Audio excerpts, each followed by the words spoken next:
আসসালামু আলাইকুম। প্রিয় দর্শক, অন্য মঞ্চের আলাপ চাইতায় আপনাদের সকলকে আমন্ত্রণ জানাচ্ছি। নমস্কার, আমি তরুণ ঘোষ। আচ্ছা, শুরুতেই একটা ভ্রম সংশোধন করে নিই। দেড়টার ভিডিওতে আমি একটা জায়গায় বলেছি যে আম, মার ফ্রান্সের প্রেসিডেন্ট তিনি আসছেন এখানে, মানে আমাদের ব্রিক্স সম্মেলনের ব্যাপারে তিনি আসছেন।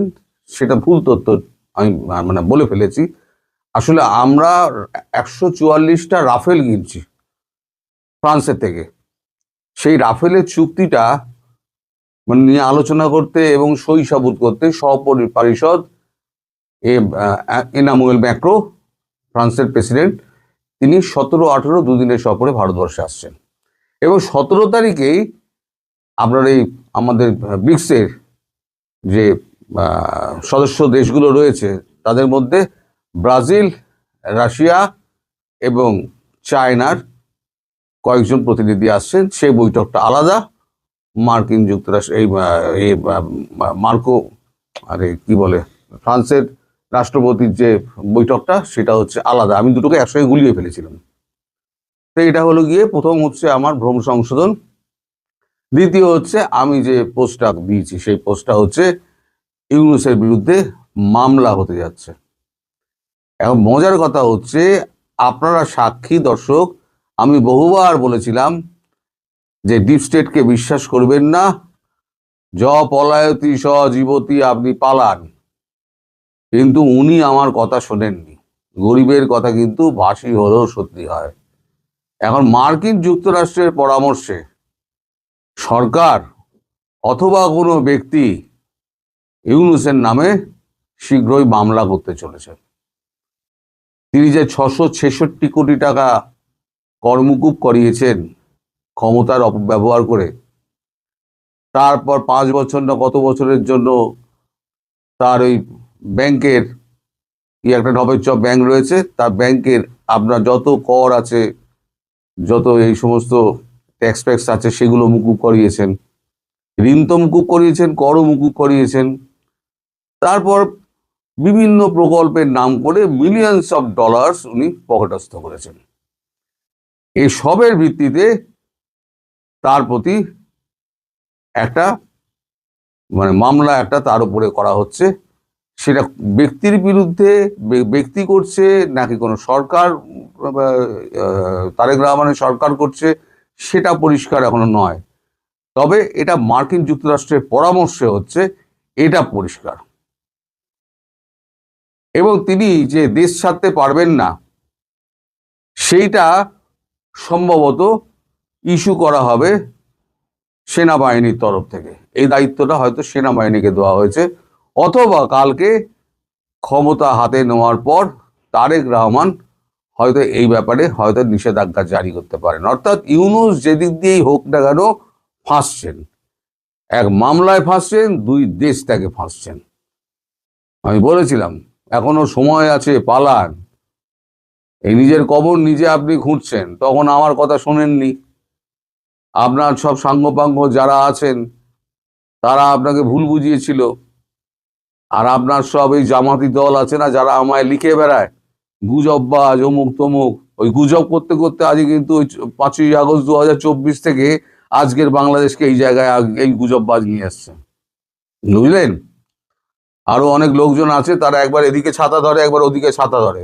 এই গুজববাজ কিন্তু কোনোদিন ছাতা এ মাথা ও মাথা করেনি, একই ব্যক্তির উপরে ছাতা ধরে রেখে দিয়েছে। এটাই হচ্ছে আমার সঙ্গে তাদের তফাৎ।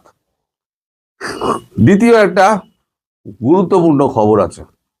দ্বিতীয় গুরুত্বপূর্ণ খবর হচ্ছে যে খুব শিগগিরই হয়তো সেনাবাহিনী ব্যারাকে ফিরে যাবে।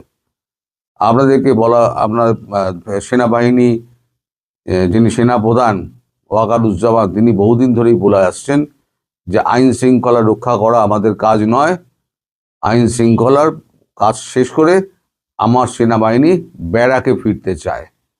এখন একটা নির্বাচিত সরকার হয়ে গেছে, তারা ক্ষমতা নিয়ে নিচ্ছে।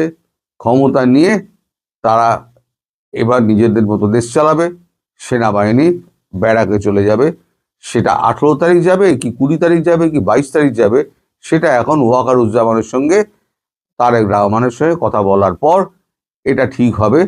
তবে সেনাবাহিনী যদি ভেতরে চলে যায় ব্যারাকের ভেতরে, তারপরে পরিস্থিতিটা কি হবে সেটা ভাবলেই কিন্তু আমার গা কিন্তু শিউরে উঠছে। কারণ এখন তো আর মব বলা যাবে না, এখন বলা হবে প্রেশার গ্রুপ। এই যাদের ওপরে তো একদিন প্রেশার গ্রুপ চড়াও হয়েছিল, এবার তারা যদি এখন প্রেশার গ্রুপ হয়ে পাল্টা চড়াও হয় তখন কি হবে? তখন কিন্তু মশাই খুব বিপদ।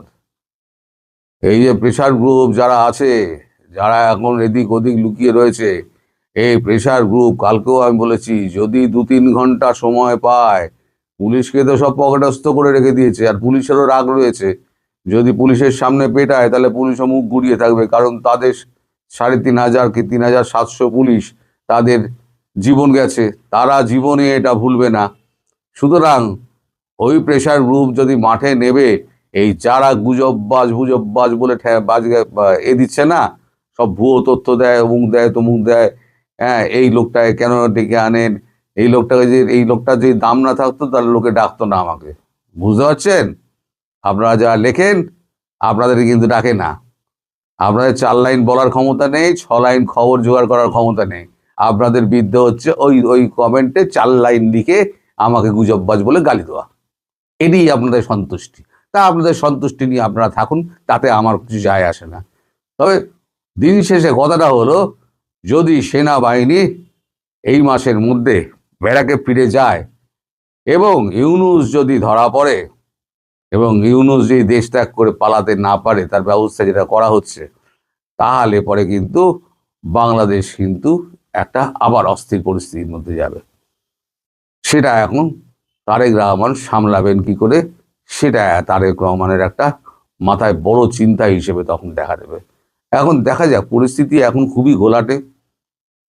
আগামীকাল শুনলাম 18 নয় 17 তারিখ, আগামীকাল ওনার শপথ গ্রহণ অনুষ্ঠান। উনি আগে শপথটা নিন, শপথটা নিয়ে তারপরে ভারতবর্ষে, তো ওই একটা ব্রেকিং খবর আপনাদের দিই, সেটা হচ্ছে তারেক রহমান তার প্রথম ভিজিট ঠিক করেছেন ভারতবর্ষে। তিনি শপথ নিয়ে সরকারের গদিতে বসে তার প্রথম বিদেশ সফর হবে ভারতবর্ষ। কারণ মোদিও তাকে আমন্ত্রণ জানিয়েছেন, তিনি হয়তো ভারতবর্ষে আসবেন। এলে পরে ভারতবর্ষে তার সঙ্গে মোদির কথা হবে, যেটা ইউনূস এতদিন ধরে চেষ্টা করেও পারেনি। সেটা এখন তারেক রহমান কিন্তু সেই জায়গায় পৌঁছে গেছেন। এখন আপনারা অনেকেই হয়তো বলবেন, তাহলে বিএনপি কাছে পেয়ে তাহলে আওয়ামী লীগকে কি ভুলে গেল? তা নয়, সবটাই কিন্তু হচ্ছে কূটনৈতিক খেলার অঙ্গ। এই কূটনৈতিক খেলা, এটা যেটা শুরু হয়েছে সেটা শেষ হতে হতে 6 মাস কি 1 বছর সময় লাগবে। তবে তার আগে শেখ হাসিনা দেশে ফিরবেন যে কোনো দিন। মানে তারেক রহমান ভারতবর্ষে এসে পৌঁছানোর পর যে সমঝোতাপত্রে সই হবে, সেই সমঝোতাপত্রে সই হওয়ার পর শেখ হাসিনা দেশে ফিরবেন এবং তার রাজনৈতিক কর্মকাণ্ডে যোগ দেবেন। তারপরে একটা মিলিজুলি ইলেকশন হবে। মিলিজুলি মানে কি? মানে ইনক্লুসিভ ইলেকশন। তার মানে লোক দেখানো পাতানো ইলেকশন নয়, মিলিজুলি মানে পাতানো ইলেকশন নয়, হচ্ছে ইনক্লুসিভ ইলেকশন একটা হবে। ইনক্লুসিভ ইলেকশনে যেই জিতে আসুক, সে বিএনপি জিতে আসুক, সে আওয়ামী লীগ জিতে আসুক, তার সঙ্গে ভারতবর্ষ কাজ করবে। আর ইউনূস সাহেবকে আমি বলি, ইউনূস সাহেব, আপনি তো আমার কথা শুনলেন না। গরিবের কথা বাসি হলেও মিথ্যা হয় না। এখন দেখুন আপনি কি করে বাঁচবেন। আপনার তো বাঁচার সব রাস্তা বন্ধ। আর আপনার মামলা কিন্তু আইসিটিতেই হবে। কেন বলুন তো? আপনি কিন্তু মানে বাংলাদেশের নাগরিক নন, আপনি ইউনাইটেড স্টেটসের নাগরিক। এবং এখানে এসে আপনি জোর করে ক্ষমতায় বসিয়েছেন। যারা এখন ক্ষমতায় আপনাকে বসিয়েছিল তারা কিন্তু মুখ মানে ফিরিয়ে পালিয়ে গেছে, তারা কিন্তু নেই। এটাই হয়, ডিপ স্টেট যখন কাজ হয়ে যায় তখন ঝেড়ে ফেলে দেয়, সে ফিরেও তাকায় না। এখন আপনি এবার বুঝুন আপনি কি করবেন। আমার কথা আপনি শুনে তখন পালালেন না। যদি পালাতেন তাহলে প্রাণটা আপনার বাঁচত। এখন আর প্রাণটা আর আপনার বোধহয় এই জীবনে বাঁচানো গেল না। আমি বলেছিলাম আপনার শেষ দিন খুব করুণ পরিণতি হবে। সেই করুণ পরিণতির দিন আপনি গুনতে শুরু করুন। এই যে যমুনায় বসে আপনি টেলিফোনের দিকে তাকিয়ে থাকেন না, আমি মানুষ চোখকে দেখতে পাই চোখ বন্ধ করে আপনার ওখানে কি কি হচ্ছে। আপনি এখন উদ্ভ্রান্তের মতো এই ঘর ও ঘর করে বেড়াচ্ছেন। আমার মনে হয় এটা আমার কল্পনা থেকে বলছি আমি, এর সঙ্গে বাস্তবের মিল আছে কিনা আমি বলতে পারবো না, তবে এটা হলেও হতে পারে যে ইউনূস সাহেব এখন পাগলের মতো ছোটাছুটি করছেন। উনি এখন বাঁচার রাস্তা খুঁজছেন, কিন্তু বাঁচার সব দরজাগুলো বন্ধ। এখন দেখা যাক ভবিষ্যতে কি হয়। তবে যেটা বললাম, ইউনূস তার বিদেশ সফর বন্ধ হচ্ছে। তার ইচ্ছা ছিল তিনি ইন্দোনেশিয়া হয়ে তিনি জাপান যাবেন, যাওয়া হচ্ছে না। তার দেশ ত্যাগ বন্ধ। 2 হচ্ছে ইউনূসের বিরুদ্ধে মামলা হচ্ছে। 3 হচ্ছে সেনাবাহিনী ব্যারাকে ফিরছে খুব শিগগিরই। এবং 4 হচ্ছে দায়িত্ব নিয়ে ভারতবর্ষে প্রথম বিদেশ সফর করবেন তারেক রহমান। 4টে খবর আমি একসঙ্গে করে দিলাম। কেন ভোট দিতে পারছেন না? জি ভাইয়া, আমি অনলাইন থেকে বের করেছিলাম আমার ক্রমিক নম্বরটা, ওটা 489 ছিল। দেন ওরা ওখান থেকে বিভিন্ন এজেন্টও বের করে দিল, ওটা আমার ভোটার আইডি কার্ডের নাম্বার সাথে মিলে সেম আসছে অনলাইনের সাথে। বাট আমি যখন আমার কেন্দ্রের রুমে পৌঁছালাম তখন 489 একটা ডিফারেন্ট ইন্ডিভিজুয়াল ছিল। আচ্ছা, আপনি তো কেন্দ্রের ভিতরে গেছিলেন, পরে বলছে কি ভোট দিয়ে দিছি। আপনার হাতে কোনো কালি দাগ টাগ আছে, আপনি ভোট দিয়েছেন না? দেখি ত্রয়োদশ জাতীয় সংসদ নির্বাচনে বিএনপির বিজয়ের পরিসংখ্যান পর্যালোচনা করলে যা বোঝা যায় তা হলো দেশের সবচেয়ে বড় রাজনৈতিক দল আওয়ামী লীগের অনুপস্থিতিতে বিএনপির প্রাপ্তি মাত্র 213টি আসন, যেখানে খালি মাঠে তাদের পাওয়ার কথা ছিল 270 থেকে 280টি আসন। এই বিশাল পার্থক্য প্রমাণ করছে যে আওয়ামী লীগ না থাকলেও বিএনপি জনমানুষের প্রত্যাশিত সমর্থন পায় না বা পায়নি। অন্যদিকে জামায়াত এনসিপি জোটের 76টি আসন প্রাপ্তি তাদের প্রকৃত রাজনৈতিক শক্তির তুলনায় অপ্রত্যাশিত বিজয়। মাত্র 5-7% জনসমর্থনের দল জামায়াত ইসলামী কিভাবে বিএনপির সঙ্গে এভাবে প্রতিদ্বন্দ্বিতা করলো, এটি বিশ্লেষণের দাবি তো অবশ্যই রাখে না বলেন?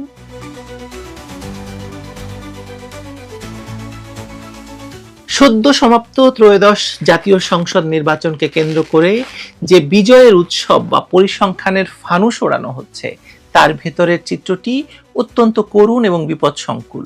নির্বাচন কমিশন ভোটার উপস্থিতি যে 59 বা 60% হিসাব দেখিয়েছে তা মাঠের বাস্তবতার সঙ্গে কোনোভাবেই সঙ্গতিপূর্ণ নয়। দেশের বিভিন্ন প্রান্তের কেন্দ্রগুলোর চিত্র, মিডিয়ার প্রতিবেদন এবং স্থানীয় পর্যবেক্ষকদের হিসেব বলছে প্রকৃত ভোটার উপস্থিতি 23 থেকে 28% বেশি ছিল না। 2008 সালের নির্বাচনে যেখানে ভোটার উপস্থিতি ছিল 87% এবং স্বচ্ছ ব্যালট বাক্স এবং ছবি সহ ভোটার তালিকার কারণে সেটি একটি বেঞ্চমার্ক নির্বাচন হিসেবে স্বীকৃত, সেখানে এবারের নির্বাচনে এই বিপুল পতন প্রমাণ করে যে দেশের রাজনৈতিক মানচিত্রে একটি বিশাল শূন্যস্থান তৈরি হয়েছে। আওয়ামী লীগকে নির্বাচনের বাইরে রাখা এবং তাদের দলীয়ভাবে ভোট বর্জনের আহ্বানে সাড়া দিয়ে ভোটারদের একটি বিশাল অংশ, যা প্রায় 35% মতো ভোট কেন্দ্রে যাওয়া থেকে বিরত ছিল। আমরা দেখেছি নির্বাচনের আগে একটি গোয়েন্দা সংস্থার রিপোর্ট ভাসতে অন্তর্জালে। সেই রিপোর্টে বলা হয়েছিল যদি আওয়ামী লীগ সহ সকল দলের অংশগ্রহণে নির্বাচন হতো তাহলে আওয়ামী লীগ 35 থেকে 40% ভোট পেয়ে একক সংখ্যাগরিষ্ঠতা পেত। 2/3 হয়তো পেত না, কিন্তু একক সংখ্যাগরিষ্ঠতা পেত। এই 35% নির্বাচনে অংশগ্রহণ না নেওয়াটা বা ভোট কেন্দ্রে যাওয়া থেকে বিরত থাকাটা প্রমাণ করে যে ওই গোয়েন্দা রিপোর্ট সঠিক ছিল। গোপালগঞ্জ, শরীয়তপুর, মাদারীপুরের মতো আওয়ামী অধ্যুষিত এলাকাগুলোতে যে 30% উপরে কাস্টিং দেখানো হয়েছে তা মূলত নির্বাচন কমিশনের পরিসংখ্যান মেলানোর ব্যর্থ চেষ্টা ছাড়া আর কিছু নয়।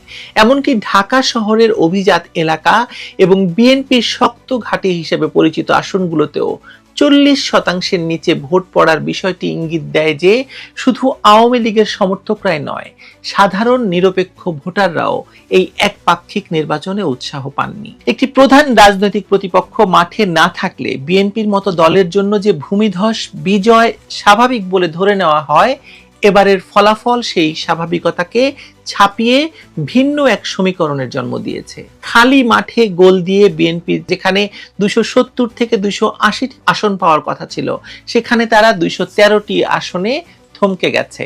অন্যদিকে মাত্র 5 থেকে 7% জনসমর্থন নিয়ে রাজনীতি করা জামায়াত ইসলামী এবং এনসিপি জোটের 76টি আসন প্রাপ্তি কেবল বিস্ময়কর নয়, বরং ভয়ঙ্কর ভবিষ্যতের ইঙ্গিত দিচ্ছে। বরং বিএনপির রাজনৈতিক ভবিষ্যতের জন্য বড় একটি সতর্কবার্তা।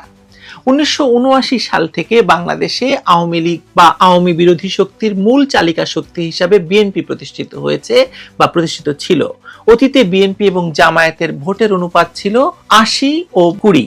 এবারের নির্বাচনে সেই ব্যবধান কমে গিয়ে 60 এবং 40 বা 55 বা 45-এ নেমে এসেছে। এর অর্থ হলো আওয়ামী লীগ বিহীন মাঠে বিএনপি একচ্ছত্র আধিপত্য বজায় রাখতে ব্যর্থ হয়েছে এবং উগ্র ডানপন্থী শক্তির উত্থান ঘটেছে প্রবলভাবে। বাংলাদেশের রাজনীতিতে আওয়ামী লীগ না থাকলে যে ভয়ঙ্কর জঙ্গিবাদের উত্থান ঘটে, ভয়ঙ্কর ডানপন্থী শক্তির উত্থান ঘটে, এবারের নির্বাচন, যে নির্বাচনটি ইউনূস করিয়েছে, সেই নির্বাচনটি আবারও প্রমাণ করেছে আওয়ামী লীগের যৌক্তিকতা কতটুকু, রাজনীতিতে আওয়ামী লীগের অংশগ্রহণ এবং আওয়ামী লীগের থাকাটা কতটা বাঞ্ছনীয় বাংলাদেশের মতো রাষ্ট্রের জন্য। অনেক প্রগতিশীল এবং আওয়ামী মনা ভোটার জামায়াতকে ঠেকাতে শেষ ভরসা হিসেবে হয়তো ধানের শীষে ভোট দিলেও জামায়াতের এই উত্থান ঠেকাতে পারেনি তারা। এর পেছনে কি শুধুই জনসমর্থন নাকি কোনো গভীর সমঝোতা কাজ করেছে, তা এখন বিশ্লেষকরা বিশ্লেষণ করার চেষ্টা করছেন, কিন্তু দেরি হয়ে গেছে।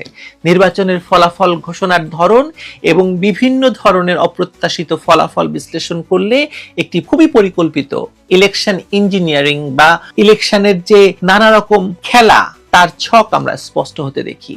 বিএনপি, জামায়াত এবং এনসিপি এই তিনটি শক্তির মধ্যে একটি অঘোষিত সমঝোতা বা গড়াপেটার নির্বাচন হয়েছে বলে রাজনৈতিক বিশ্লেষকরা মনে করছেন।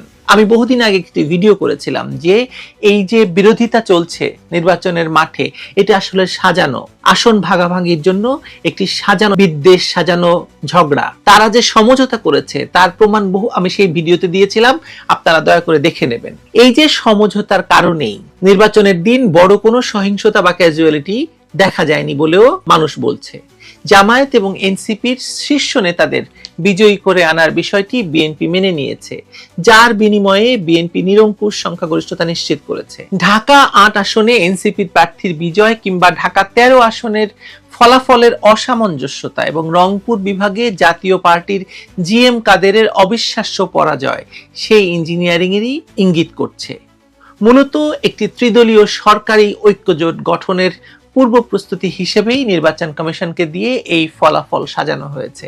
জামায়াতকে সংসদে প্রধান বিরোধী দলের আসনে বসানো এবং এনসিপিকে ক্ষমতার অংশীদার করার এই ব্লুপ্রিন্ট বাস্তবায়নে নির্বাচন কমিশন অত্যন্ত স্মার্টলি কাজ করেছে এবং এটা ডক্টর ইউনূসের মাথা থেকে এই মেটিকুলাস ডিজাইন বেরিয়ে এসেছে। ফলত যে দৃশ্য আমরা দেখতে পাই তাতে নির্বাচন সুষ্ঠু মনে হলেও এটি 1979 সালের আদলে একটি নিয়ন্ত্রিত নির্বাচন। বিএনপি এরকম নির্বাচন করে অভ্যস্ত, তাদের জন্ম থেকেই তারা এই নির্বাচন করে এসেছে এবং এই নির্বাচনের আওয়ামী লীগকে বাইরে রেখে সেই নির্বাচনের ফলাফল তারা উদযাপন করতে অভ্যস্ত। এই নির্বাচনের মাধ্যমে আওয়ামী লীগকে রাজনৈতিকভাবে অপ্রাসঙ্গিক করার যে চেষ্টা ইউনূস সরকার এবং তার মিত্ররা করেছিল তা কার্যত বুমেরাং হয়েছে। আওয়ামী লীগের নো ভোট প্রচারণা এবং তাদের সমর্থকদের ভোট বর্জন প্রমাণ করেছে যে দলটি ক্ষমতার বাইরে থাকলেও তাদের সাংগঠনিক ভিত্তি এবং জনসমর্থন অটুট রয়েছে। বরং এই নির্বাচনের মাধ্যমে একটি রাজনৈতিক সরকার ক্ষমতায় আসার পথ সুগম হওয়ায় আওয়ামী লীগের জন্য রাজনীতিতে ফিরে আসার একটি সুযোগ তৈরি হয়েছে। ডক্টর ইউনূসের মতো অরাজনৈতিক এবং বিদেশি সমর্থন পুষ্ট শাসকের চেয়ে বিএনপির মতো রাজনৈতিক দলের সঙ্গে রাজপথে মোকাবেলা করা আওয়ামী লীগের জন্য ঐতিহাসিকভাবে সুবিধাজনক, কারণ তারা কখনো ক্ষমতায় কখনো বিরোধী দলে একে অপরের সঙ্গে দীর্ঘদিন ধরে ওঠা বসা করেছে। উপমহাদেশের রাজনীতিতে সবচেয়ে লড়াকু বিরোধী দল হিসাবে আওয়ামী লীগের যে অভিজ্ঞতা রয়েছে তা কাজে লাগিয়ে তারা খুব দ্রুতই গুছিয়ে উঠতে পারবে, তাতে কোনো সন্দেহ নেই।